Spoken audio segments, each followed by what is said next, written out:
Bonjour et bienvenue dans Indompté. Aujourd'hui, j'accueille Léa de Travel Co-Girl. Léa, elle est coach en changement de vie et multi-investisseuse. Je trouve que c'est une personne très inspirante, donc je vous laisse la découvrir avec moi sur cet épisode. Bonjour Léa, bienvenue dans Bonjour. Indompté. Merci. Je suis très contente de t'accueillir aujourd'hui. Du coup, je vais commencer par te présenter par un acrostiche. Et puis, je vais te poser quelques questions. Voilà, l'idée, c'est de rester dans un échange. Ok, N'hésite pas à intervenir si la description ne te convient pas. ça marche. Donc, ton prénom, c'est pas très compliqué puisqu'il y a 3 lettres. Donc, elle comme l'entrepreneuse anti-Dubaï. J'ai trouvé ça hier soir, je me suis dit, ouais, pourquoi pas. En fait, ce que j'aime beaucoup chez toi, c'est que on sort un petit peu des sentiers battus dans, en tout cas, les gens qui réussissent dans le business. Ou en tout cas dans ce qu'on voit beaucoup, c'est-à-dire typiquement les entrepreneurs qui partent à Dubaï et puis qui ont que des grosses voitures et qui se montrent, etc. Après, chacun fait bien ce qu'il veut, si ça leur fait plaisir, c'est trop chouette. Mais ce que je veux dire par là, c'est que ça permet par exemple à des gens comme moi ou d'autres de s'identifier un peu plus dans ce désir de se développer dans les business, financièrement ou dans sa vie. En tout cas en restant quelqu'un de simple et qui veut juste kiffer sa vie avec Avec ses poneys. avec les poneys. Pour information, on a mis des carottes pour qu'ils restent à côté. Ils vont Et venir bonjour. vérifier. Pépi, tu n'es pas invitée. Tu n'es pas invitée, Elle a ma chérie. déjà fini apparemment. Ouais, elle a déjà mangé absolument toutes les carottes. On est occupés. Donc comme elle a plusieurs business, formation en ligne, immobilier, pas mal de choses. Ça t'a permis de, j'imagine, assurer un petit peu, sécuriser aussi Acheter le ranch. tout ce qui est financier, Ouais. acheter le ranch notamment, qui était un gros rêve et qui est enfin là. Absolument. D'ailleurs, merci encore une fois de m'accueillir ici, ça me fait vraiment plaisir. Avec plaisir. Et A comme ambitieuse, mais je dirais dans le bon sens, c'est-à-dire que t'as pas forcément envie, en tout cas c'est ce que tu dégages, j'espère que c'est le cas, mais t'as pas envie d'écraser les autres pour réussir. Ah mince, justement. Non, pas du tout. Bien sûr. Donc voilà, est-ce que cette petite description te convient? Ça me va très bien. Alors, désolée, franchement, on a mis des carottes là, mais en vrai, on va faire le bazar. Non mais elle a un truc sur la tête. Ah oui, non, les fils du truc. Non, mais C'est elle aime bien s'enrouler dessus et puis se dérouler. Ok. Normalement, il n'y a pas de problème. Voilà, Très bien. T'essayes de faire les choses bien, mais ça ne marche jamais. C'est pas grave. Je me suis dit, Boum, merde, elle avait un tu me câble fais pas autour de la tête. C'est la lumière d'extérieur. Ok, C'est pas grave. Non, très regarde, bien. tu vois, elle se l'est enlevée. Ça y est, c'est bon. Allez, au top. C'est bon. Bon, bref, on va y arriver. On va commencer ce podcast. Donc, du coup, oui, ça me correspond carrément. Après, je suis pas vraiment... Je vais pas dire anti-Dubaï dans le sens où j'ai plein d'amis à Dubaï, Ouais. qui vivent leur best life à Dubaï. Ouais. Bon, en ce moment, c'est un peu compliqué, mais Oui. qui vivent quand même leur best life, qui sont contents, qui adorent les voitures de course. Enfin, voilà, chacun fait vraiment comme il veut. Simplement, moi, je lutte vraiment sur l'image qu'on a de l'entrepreneuriat, où il faut absolument que l'entrepreneuriat, ce soit faire des millions, rouler en Maserati, et puis montrer ton argent et être en costard-cravate. Ouais. Tu vois. Et moi, j'ai mis du temps avant de démarrer aussi dans l'entrepreneuriat parce que j'avais pas de modèle en fait. J'avais pas de modèle et un jour, il y a un coach à qui j'ai posé la question, j'ai dit ça me saoule parce que j'ai pas de modèle, notamment en France, de personnes à qui m'assimiler et qui me fait vibrer où je me dis ouais putain, j'ai trop envie de lui ressembler et tout ça. Et en fait, ce coach-là m'a dit mais arrête de chercher des modèles et deviens-en un. Si toi, t'estimes que ton but dans la vie c'est avoir un ranch, des chevaux et voyager quand t'as envie, crée ce modèle-là, tu vois. Donc en fait, j'ai commencé vraiment comme ça. Mais oui, ça me correspond totalement et j'aime beaucoup le nom de ton podcast d'ailleurs, le Indompté. On en parlera justement. Stylé. Je voulais avoir ton avis là-dessus. Ce sera la dernière question. Mais parfait, c'est exactement ce que je voulais, ce que j'entendais dans Anti-Dubaï. Encore une fois, les gens font vraiment ce qu'ils veulent et si ça leur fait plaisir, franchement, tant mieux. C'est clair. Trop cool pour eux. Mais encore une fois, c'est vraiment ça que j'ai aimé chez toi et c'est ce que tu faisais, rechercher ce modèle.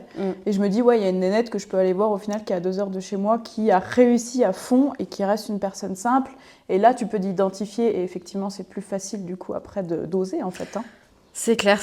Je sais pas si je suis simple. Je pense que tous les gens qui réussissent au niveau où ils ont envie de réussir en tout cas, sont des gens tous un peu fous. Tu vois, donc il y a quand même le côté simple, mais un peu taré quand même. Voilà, faut être un peu fou quand même pour faire tout ça. Voilà, c'était juste ce que je voulais rajouter. Très bien, c'est bien de l'assumer de toute façon. Ok. Du coup, tu étais kiné de base, un métier assez stable, reconnu. Qu'est-ce qui t'a fait basculer? Est-ce que c'était un ras-le-bol? Est-ce qu'il y a eu un événement, une stratégie financière? Voilà. Alors, en fait, j'ai fait kiné à la base en me disant c'est trop bien, c'est un métier dans lequel tu soignes des gens et t'es payé pour ça. Et en plus, les gens te disent merci. Je me suis dit c'est incroyable, tu vois. Tu les fais se sentir mieux et t'es payé.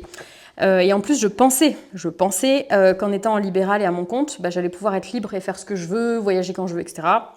Non, en fait, pas du tout. Et je me suis rapidement rendu compte, donc au bout de seulement 3 ans, donc j'ai pas tenu très longtemps. Alors que je me suis tapé quand même toutes les études, les concours, les machins. Oui, c'est pas rien, Mais au ouais. bout de 3 ans, j'ai fait un gros burn-out parce que je me suis rendu compte qu'en fait, je faisais que bosser. Et j'ai eu un grave accident en fait avec une de mes juments de l'époque que j'ai revendue depuis, mais qui m'avait jetée dans un mur, bref, parce que j'avais jamais le temps de la travailler. C'était une jeune jument, elle avait 4 ou 5 ans à l'époque. Et donc quand je la montais, c'était vraiment entre 2 patients, entre midi et 2, etc. Ou le week-end quand j'étais déjà crevée. Et en fait, je me suis vraiment rendu compte que j'avais jamais le temps de profiter de mon cheval. Dès que je voulais prendre des vacances, j'avais soit les patients, soit mes collègues de l'époque qui n'étaient pas hyper bienveillants.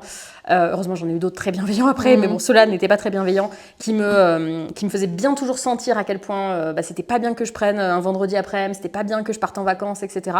Et en fait, je me sentais vraiment dans une prison dorée, jusqu'au jour où, sur la même année, je me suis fait larguer, je me suis pris un mur à cheval, j'ai fait un trauma crânien, j'ai passé 2 semaines allongée dans mon lit, et j'ai fait un burn-out. Petite année sympa, tu vois, genre Sympatoche. nickel.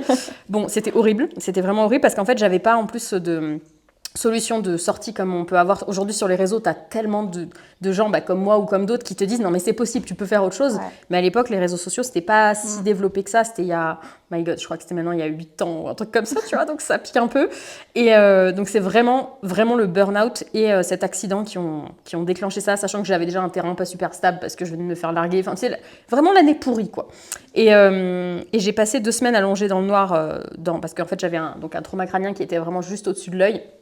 Et donc c'était hyper gonflé, je voyais rien, je pouvais pas écouter de musique parce que j'avais mal à la tête, je pouvais pas regarder la télé, donc j'étais dans le noir comme ça pendant 2 semaines allongée. Okay. Et moi qui suis hyper active, j'ai vrillé. Mon cerveau il s'est vraiment dit, mais qu'est-ce que je suis en train de foutre en fait à bosser dans un job qui me plaisait beaucoup à la base parce que je trouve le métier de kiné trop bien, mais en fait dans lequel je me sens en prison et qui m'empêche de faire tout ce que j'ai envie, et tout ça pour en fait finir par payer le crédit d'une voiture qui te sert à aller bosser, et genre il y a un problème, quoi, tu vois. Et donc, je me suis dit, ok, les gars, qu'est-ce que tu as envie de faire de ta vie? Mais ça, heureusement, tous ces accidents, tous ces trucs-là, ça m'a vraiment fait percuter, pour le coup, ça m'a vraiment percuté, pour me dire, ok, il faut vraiment que je change quelque chose. Si c'était pas arrivé, peut-être que je serais encore kiné, j'en sais rien, je sais pas, mais j'étais pas du tout prédestinée à me mettre à mon compte, à acheter mon ranch un jour, à devenir entrepreneur. C'était pas du tout des rêves que j'avais, quoi. Donc, je me suis dit, qu'est-ce que je veux faire de ma vie? Moi, je veux monter à cheval, ok. Où est-ce que je peux monter à cheval toute la journée? Bon, dans un endroit où il y a des chevaux à l'entraînement, etc. Notamment aux États-Unis, j'avais pas envie de le faire en France.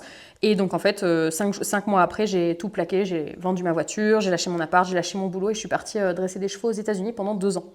En mode ciao. J'ai vendu toutes mes affaires. D'ailleurs, pendant très longtemps, je n'ai eu que des affaires de cheval avec moi. Je n'avais rien d'autre. Toutes mes robes, tout ça, j'avais tout vendu, tu vois.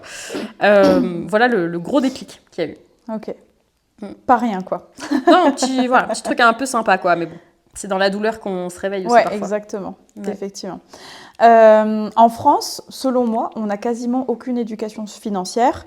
Soit, on va dire, on a de la chance d'avoir des parents qui parlent un peu d'investissement, etc.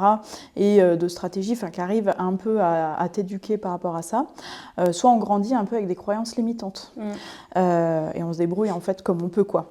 Toi, ton rapport à l'argent, il s'est fait comment ? Alors, à la base, je viens d'une famille qui n'a pas particulièrement d'argent, voire pas du tout. Après, j'ai, entre guillemets, manqué de rien quand j'étais petite. J'étais pas à la rue, enfin voilà, ça allait. Mais je veux dire, j'ai toujours senti des frictions. Et je viens d'une famille, une grande partie de ma famille, elle est communiste. Donc, je sais pas si tu connais un peu le communisme, mais dans le communisme, l'argent, c'est le diable, quoi. C'est le mal. Les riches, c'est tous des connards. Les riches piquent l'argent des pauvres. Enfin, tu vois, bon, je peux vous en sortir 50 000 comme ça. Et donc, en fait, quand je suis partie aux États-Unis, je crois que le 2e jour, il y a un des cow-boys qui me dit du coup, tu gagnais combien en France? Et genre, pour moi, c'était une question hyper taboue, quoi. Tu vois, j'étais en mode, c'est vrai. Tu me demandes combien je gagne, mais genre, ça se fait pas. Alors qu'en fait, aux US, ils parlent d'argent, mais alors, sans problème, sans tabou. Et je me rappelle, tu vois, ça me fait encore tousser. Sa question de l'époque, où vraiment je me suis sentie hyper mal à l'aise. Alors je lui ai dit, Et du coup, il commençait à me dire, ah ok, les gens, ils gagnent combien d'habitude, machin. Enfin, il parlait d'argent, mais de manière complètement décomplexée. Ouais. Et je me suis dit, non mais, enfin, c'est en rentrant en France après que je me suis dit, mais putain, on a vraiment un problème, nous. En France, tu vois, par exemple, il y avait un autre cow-boy qui me dit, ah, qui c'est qui a payé le resto un jour? Et je lui dis, mais ça se demande pas? Enfin, genre, ça ne se fait pas, tu vois? Et c'est vraiment là que j'ai commencé à me dire, ok, enfin, en France, on a un problème, mais il n'y a pas que en France, il y a moi aussi qui dois avoir des problèmes avec l'argent. Et donc, quand je suis rentrée, parce que évidemment, j'avais toujours des problèmes avec l'argent, j'étais toujours à découvert. Pourtant, j'étais kiné, je gagnais à peu près 2400 € par mois, ce qui est quand même bien quand t'es kiné.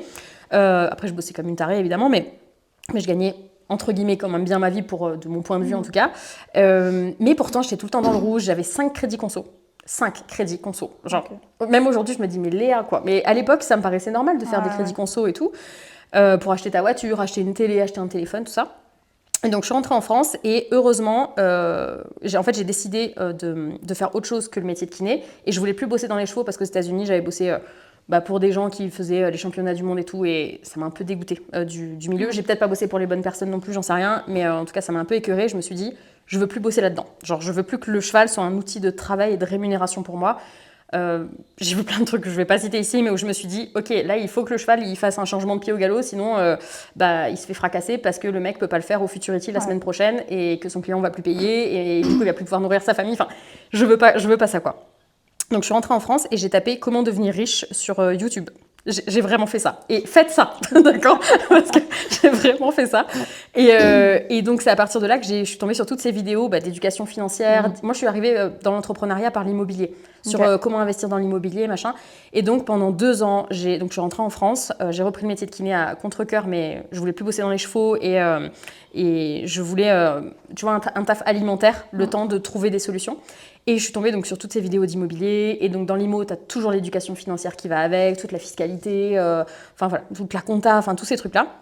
Et du coup, j'ai commencé à lever des strates au fur et à mesure, à rembourser mes emprunts, à investir dans l'IMO, à monter mes business, etc. Et aujourd'hui, je suis capable de parler d'argent de manière beaucoup plus décomplexée. Alors, j'ai sûrement encore des blocages comme tout le monde et j'en aurai encore, mais j'ai tellement lu sur ces sujets, je me suis tellement fait coacher, j'ai suivi tellement de séminaires. Tous les livres sur le marché qui existent en anglais et en français, j'ai tout lu. J'ai tout lu, j'ai tout fait. J'ai même créé une formation sur justement comment débloquer tes blocages avec l'argent. Voilà. Donc aujourd'hui, je suis beaucoup plus apaisée et je sais que c'est aussi pour ça que j'ai réussi à acheter mon ranch, à avoir des chevaux, parce que souvent on te dit dans les chevaux, si tu veux finir millionnaire dans les chevaux, faut commencer, je sais pas si tu la connais, milliardaire, voilà. Donc tu vois, cette phrase, elle est dangereuse, tu vois. Elle est horrible. Donc voilà, après il y a plein de choses, mais je me suis énormément éduquée parce que j'avais 0 éducation financière, j'y captais rien, mon entourage n'était pas du tout là-dedans, mes parents n'étaient pas du tout entrepreneurs et tout ça, donc ça a été long, ça a été douloureux, mais ça valait le coup, quoi. Ouais. Justement, ça m'amène du coup à la question d'après.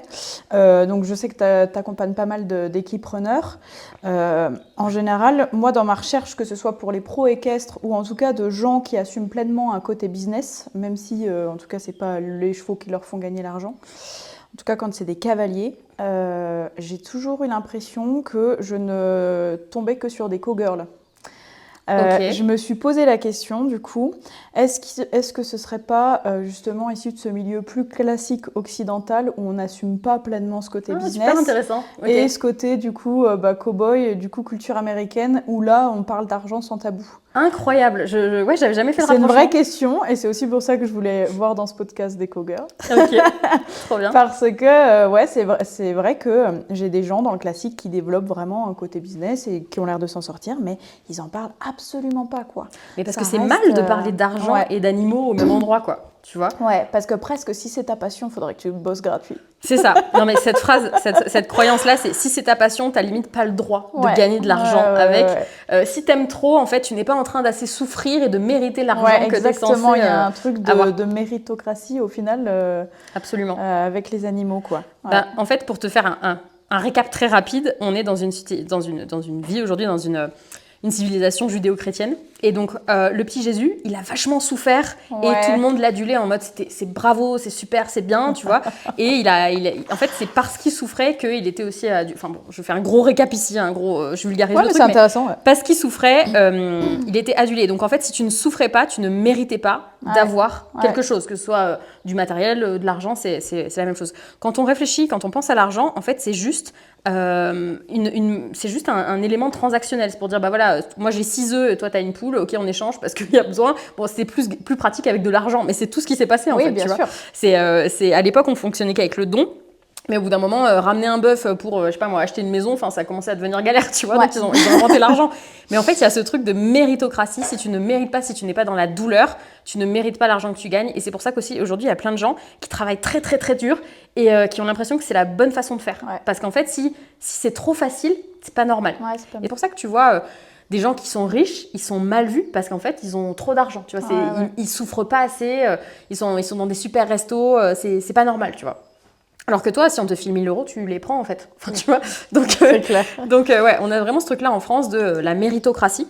La méritocratie, elle est aussi aux US. Enfin, je le vois aussi, je l'ai vu beaucoup aux US. Mais ils n'ont pas le blocage avec l'argent. C'est-à-dire, tu mérites. Si tu travailles dur, c'est bien vu. Ouais. Mais si tu gagnes plein d'argent sans travailler, ils vont être aussi contents pour toi. C'est tu okay, vois. quoi. Ouais. Alors qu'en France, si tu gagnes plein d'argent sans rien foutre, ça va pas le faire. Le médecin en France, il faut qu'il fasse 10 ans d'études pour mériter le salaire de médecin qu'il a derrière, tu vois. Et il faut qu'il fasse ces 10 ans d'études. Alors tu vas me dire, oui, il a besoin de 10 ans. Pas forcément, quand tu vois ce qui se passe aujourd'hui. Peut-être pas, tu vois. Bon, voilà, je vais peut-être m'attirer des foudres ici, mais voilà, on a besoin de prouver qu'on mérite, en fait, tout le temps. Et ça pose beaucoup de problèmes, même dans le business ou même avec les chevaux, quand tu travailles avec les chevaux. Parce que si tu n'as pas travaillé dur, si par exemple, tu as un cheval au débourrage, et que tu as fait que 5 minutes, mais que ces 5 minutes, elles suffisaient en fait, c'est pas bien, tu vas te dire non, j'ai fait que 5 minutes, bon, le cheval, il fait tout ce que je veux là, je vais continuer. Et tu vas continuer et tu vas aller braquer le cheval alors qu'en 5 minutes, tu avais déjà obtenu ce que tu voulais, tu vois. Donc, faut arrêter avec la méritocratie. Enfin, c'est bien parce que ça te pousse à travailler dur et c'est en travaillant dur aussi que tu te sors les doigts et donc que tu as plus de résultats, c'est sûr. Mais c'est pas en travaillant dur toute ta vie. Moi, j'ai travaillé très, très, très dur parce que j'ai bossé, j'ai monté mes business, je me suis formée en parallèle du métier de kiné. Donc, je faisais 6h, 23h, tous les jours. Pas de vie sociale, pas de sport, c'est pas bien. Mais pas de sport, je mangeais n'importe quoi, machin. Mais j'ai fait ça pendant 2-3 ans où j'ai bombardé et ça m'a permis de pondre tous les business que j'ai aujourd'hui, d'avoir mon ranch, d'avoir beaucoup de temps libre, d'avoir une équipe et tout. Quand tu disais vouloir un ranch, est-ce que c'était un rêve flou ou ça a toujours été un objectif avec un plan derrière ? Non, c'était pas du tout un objectif défini, structuré ou quoi que ce soit. C'était juste en mode waouh, j'aimerais trop avoir un ranch. Mais genre vraiment pas plus loin que ça. Comme quand tu vois l'homme qui met en l'oreille des chevaux et tu te dis oh, j'aimerais trop avoir un ranch ou j'aimerais trop être avec un cow-boy ou j'aimerais. Voilà, c'est genre des rêves, tu sais, un petit peu comme ça, mais il n'y a pas un vrai plan d'action. Et c'est vraiment depuis à peu près 2019-2020 que c'est devenu un objectif à partir du moment où j'ai mis une date. Et la différence entre un objectif et un rêve, c'est une date. C'est juste ça. Et tout le plan d'action qui découle de ça derrière. Donc du coup, j'ai posé une date en me disant, ok, au début, je crois que j'avais mis 2030 au tout début. Okay. Après, j'ai monté mes business, je me suis aperçue que ça allait beaucoup plus vite que ce que je pensais, et donc j'ai réduit ça à 2024. Et en 2024, j'ai pas trouvé le ranch que je voulais. Enfin, franchement, il nous arrivait tellement d'histoires. Je suis en train de créer une vidéo YouTube sur le sujet parce qu'il nous arrivait tellement de choses pour enfin réussir à acheter notre ranch. Et puis on l'a finalement acheté fin 2025. Mais à la base, c'était pas un objectif vraiment concret. C'était vraiment en mode oh, j'aimerais trop faire ça, j'aimerais trop nager avec des dauphins, j'aimerais trop galoper avec des girafes au Botswana. Oui, ça fait vraiment partie des objectifs pour le coup. Mais tu vois, il y a plein de gens qui disent des rêves comme ça, mais pour qui c'est pas des objectifs réels. Et en fait, il faut vraiment poser une date. Donc, posez une date si vous regardez cette vidéo. Posez une putain de date précise et ensuite tu crées le plan d'action pour ça, tu chiffres ton projet. Si tu sais pas combien ça coûte, va sur Le Bon Coin, regarde combien ça coûte, le type de ferme qui t'intéresse ou d'écurie ou peu importe. Moi à l'époque j'avais regardé, c'était à peu près 800 000 €. Et c'est rigolo parce que du coup on a acheté le ranch ici aux alentours de 800 000 € aussi. Alors qu'en fait tout ce qu'on trouvait sur le marché et qu'on voulait, ça avait plutôt fait un x2, x3 comparé à ce qu'on voulait. Mais bon, bref, ça c'est un autre sujet. Très bien.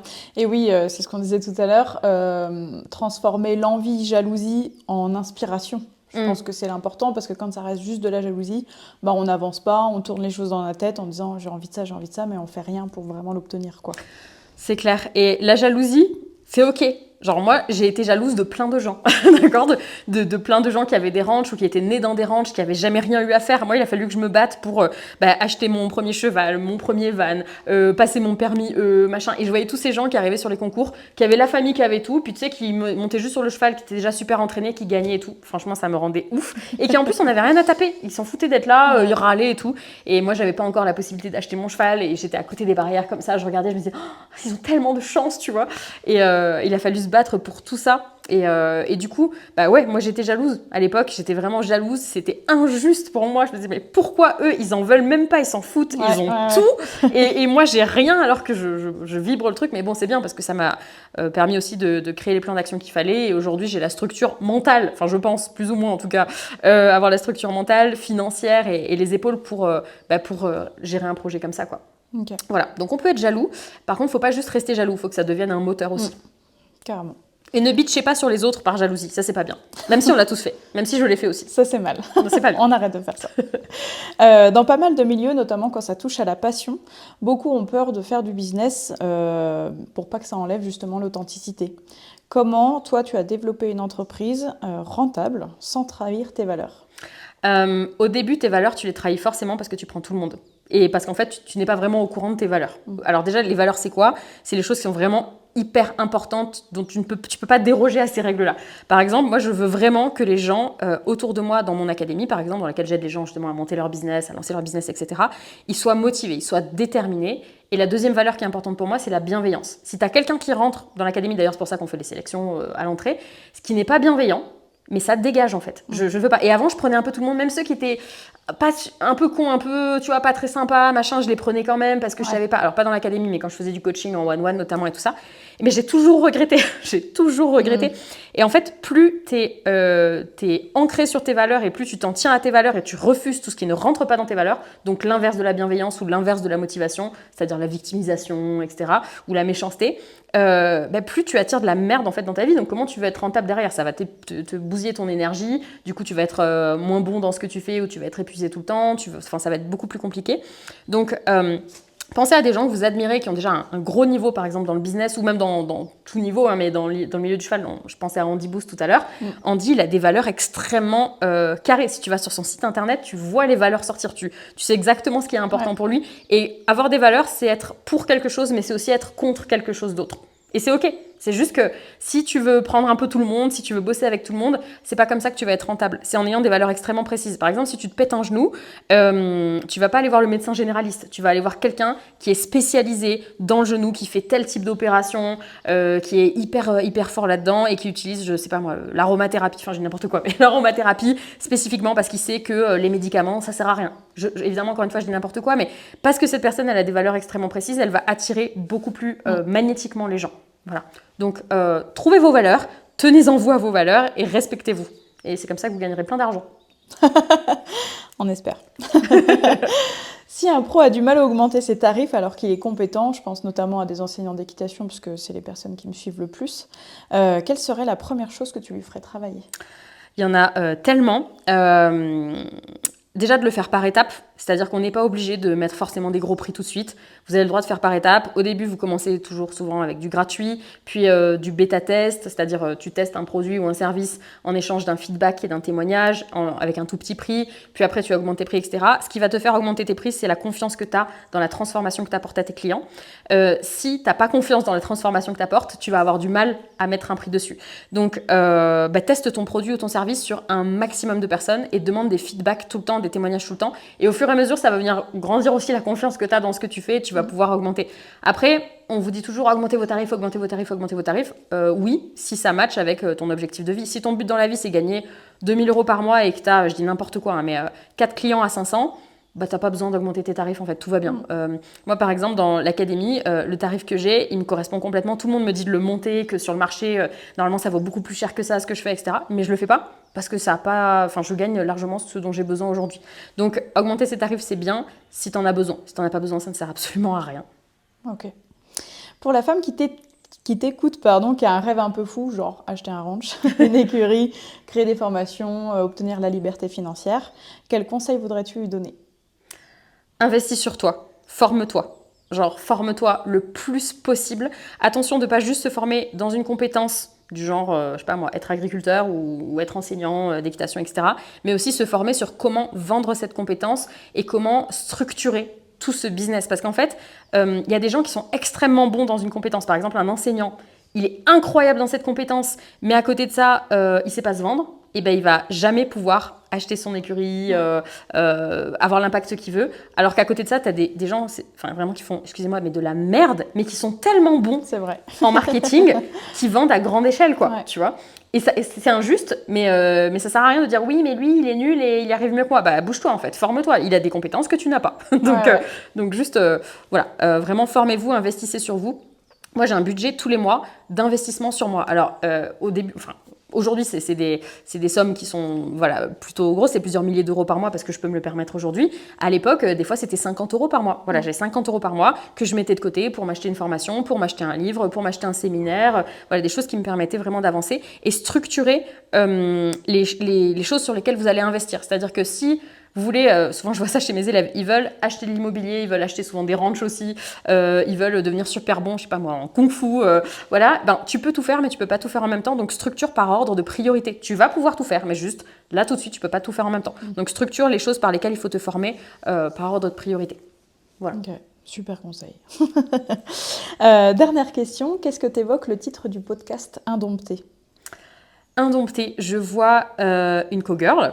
Évidemment, vive les cowgirls. Je sais qu'il y en a plein qui font du classique, mais testez le western une fois, vous ne reviendrez plus en arrière. Mais ouais, je vois une cowgirl qui galope pleine balle, accrue sur un cheval, en mode je suis indépendante financièrement, je fais ce que je veux financièrement. Et par exemple, moi j'ai acheté cette structure, il y a mon compagnon qui est derrière la caméra là, qui nous regarde, donc je veux dire, j'ai acheté cette structure avec lui aussi, mais je suis indépendante financièrement à côté, c'est-à-dire que je n'avais pas besoin de lui absolument pour acheter un ranch. Donc je vois quelqu'un, quand je dis indompté, pour moi c'est tu demandes l'autorisation à personne pour faire ce que tu as envie dans la vie. Donc, au Mais final, avoir un chéri, c'est super. Ouais. Bon, aussi. Au final, tu t'identifies au titre du podcast. Absolument, de ouf. Parfait. J'adore. Super. Eh ben, merci beaucoup pour ton temps. Merci de m'avoir Avec accueilli plaisir. ici et pour tous ces conseils que tu as donnés aujourd'hui. Avec grand plaisir et surtout si vous avez un rêve, bougez-vous, je vous jure, mais personne ne le fera à votre place. Par exemple, ce que tu fais là, d'aller justement chez les gens, tu vois, pour les rencontrer, etc., c'est incroyable. Alors, m'envoyez pas 20 invitations parce que je ne dirai pas oui à tout le monde, mais c'est incroyable parce que ça te permet d'aller au contact des gens, carrément, en toute humilité, qui vont peut-être t'inspirer sur certains sujets. C'est je sais que tu as interviewé Andy Booth, par exemple, tout ça, et ça te permet d'aller comprendre, d'aller au contact des gens qui t'intéressent et ça te permet d'avancer. Donc, faites comme elle, bougez-vous. J'ai pas attendu d'être quelqu'un surtout pour le faire parce que je suis une petite enseignante de ma région, j'avais bien envie de me développer, mais j'ai pas... Pendant longtemps, je me suis dit, mais je suis qui pour faire un podcast? Et au début, j'ai eu 60 personnes qui écoutaient et je m'en fiche, c'est cool. On s'en bat les couilles, c'est quand même 60 personnes dans une pièce. Dans une pièce, là, ils prendraient de la place, les 60 personnes. Exactement. Merci beaucoup. Avec plaisir.